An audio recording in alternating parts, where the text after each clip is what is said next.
Hello everyone and welcome to the Arbor Farm. In this episode I want to show you the best way to harvest sunflower seeds for the next season.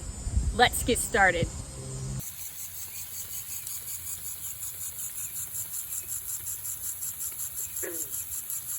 I want to point out to you that harvesting sunflowers for bouquets is a little bit different than harvesting for seed. And so what we're not wanting to do is harvest for bouquets in this episode, where we might choose a little flower that's just beginning to open like this one. That's not what you do for seed. When harvesting for bouquets, we choose one that's just about to open or just starting to open so that the recipient can enjoy the longevity or the beauty of the bouquet. But that's not what we do when we're harvesting sunflowers for seed. Let's take a look at what to do when harvesting for seed. When harvesting sunflowers for seed, we want to consider the genetics of the plant because that is what will be replicated. So we want to ask ourselves, does it have a nice sturdy stem? Is the head of the sunflower nice and big? Is it nice and symmetrical, full of petals that are evenly spaced? If the answer is yes to all of these, then likely this will be the perfect sunflower to harvest for seed. When we think about harvesting sunflowers for seed, we also want to consider the timing. How will we know when our sunflower is ready to be harvested? The indicator, the key, is the sunflower head. Instead of being upright like this, it becomes tipped over because it's heavy from the weight of the seed. And so that's how we know that our sunflower is ready to be harvested.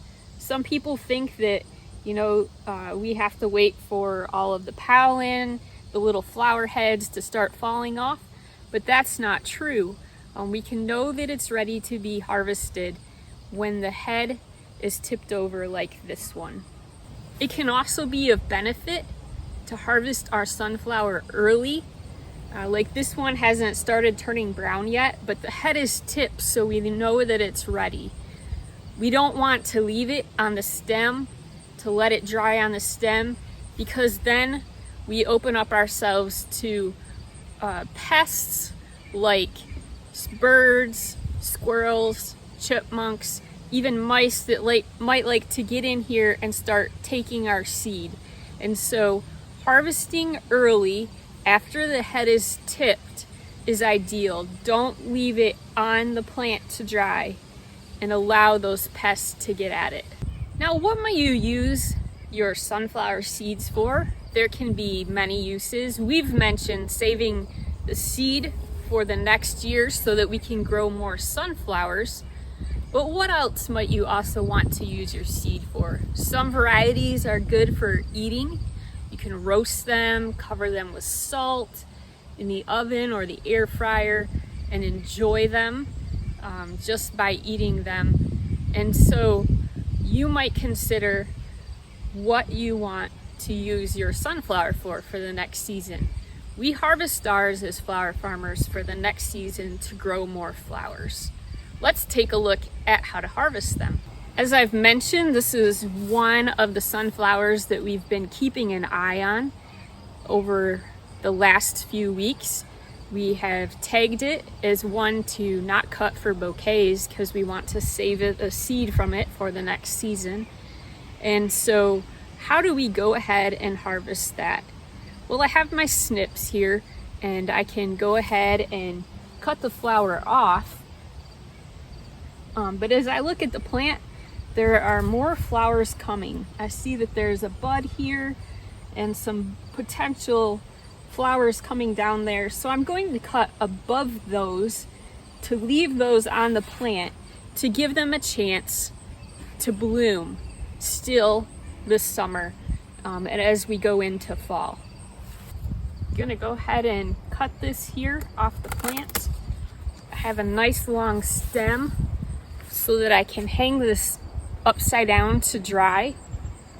And I'm going to remove all of the leaves to avoid having further pests or bugs get into this while it's drying. So I've removed all of the leaves, and now I can take these little individual flowers that are inside of the face of my sunflower here, and I can go ahead and start getting those off. Those will also, by having those removed, I'll also keep from having bugs and pests come after my sunflower, and so that will be helpful during the drying process. Also getting rid of petals, and will help this guy to dry out well.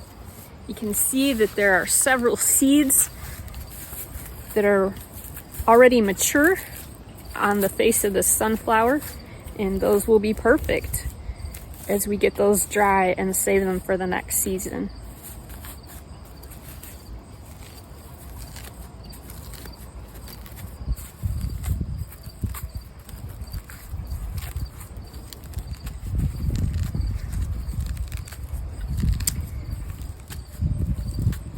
If you like eating sunflowers, we'd be interested to hear how you roast yours or what you do.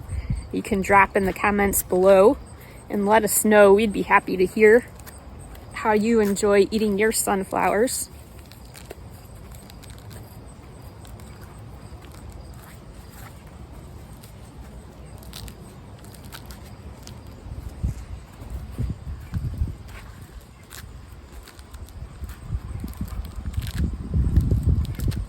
Tough to remove the ones in the middle here, but I think I've got it. Seeds aren't as mature in the middle, but that's okay. The ones around the edge are nice and mature, and it will give us plenty to use for next year.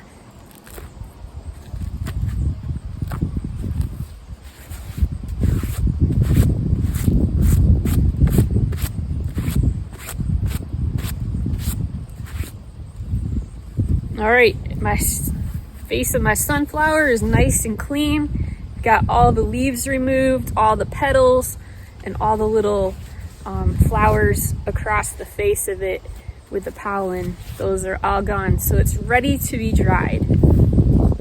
Now, what can I do to get my sunflowers so that the seeds are usable? Well, it's going to take time for sure for the drying process to take place, and we like to allow it to take place naturally. I've left a nice little handle on my stem of my sunflower, and these little hooks that are on here where I've cut off the leaves work really well for tying some string or some twine, and you can hang it upside down in a nice dry place to allow this sunflower to turn nice and brown and dry throughout the fall and the winter. You can hang it up in your garage. You could hang it up in your basement. If you have a barn or a shed, you can hang it in there as long as the conditions are nice and dry. So I'll show you where we hang ours in our garage and how we go about doing that. Here we are inside our garage, and you can see that we just have this ratchet strap hooked to the ceiling of our garage, and we tie our sunflowers. We've already started drying some smaller ones that we use for miniature bouquets, but we have here the one that we just cut, and we can use this to go on here as well. Just take twine and tie it up and add it to our drying sunflowers, and we'll wait a few weeks or a few months for this to get nice and brown and for the seeds to be ready. And when they become ready, we can just take our thumbs and shuck them off here and put them in some kind of paper bag to store them, to keep them dry. You don't want to store them in plastic because plastic contains or captures any moisture, and it will cause them to mold, but storing them in a brown paper bag or any kind of paper, really a paper envelope, works really well. Thank you for taking the time out of your day to join us for this video. And if you've found the content helpful, we'd like to ask you to subscribe to our channel. If you like the content, please also consider clicking the like button, and that will help us to be able to spread our content to more people. Thanks for joining us. Have a great day.